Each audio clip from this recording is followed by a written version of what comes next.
Naku, Jiggy, itong susunod na report po natin, sakto po para sa mga naghahapunan na ngayon, lalo na yung mga mahilig sa inihaw. Tulad mo, di ba, Jiggy? Kahit anong inihaw siguro pwede talaga eh.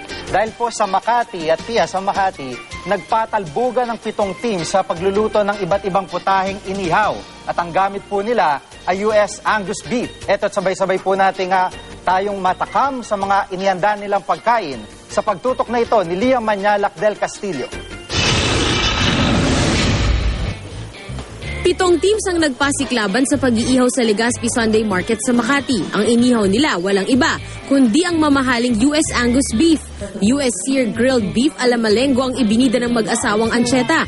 Mapapatango ka raw sa sarap.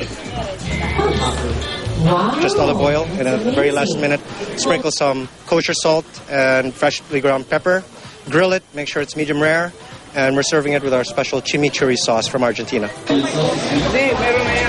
Tropical twist na may pinigang lemon naman ang sa Team Maharajas. Ang Team Ski Ray Dan ipinatong sa wild mushroom risotto ang karne.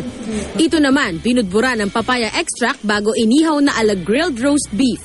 We will do justice to that piece of meat. So, USDA prime rib eye, my God, we will tie it up and I'll put a dry rub plus a little oil and mustard. We like barbecue, not only on the culinary side whether it tastes good and its creativity, but we also have a technical part. So we're talking about the methodology. Ang iba, idinaan sa ibang klaseng pag-iihaw ang labanan, tulad ng Team Porto Alegre na may tubig na katabi ang uling. It helps to balance the heat. Kung let's say gusto mong slow cooking lang, mas malaki yung agwat. So mga 6 inches.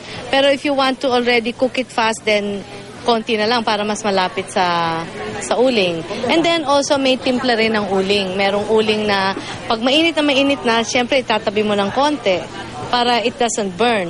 Sa huli, ang simpleng inihaw ng Privado Taylor Dining ang nanalo. Pinasarap ito ng blue ginger sauce. Liam Manyalak del Castillo, nakatutok, 24 oras.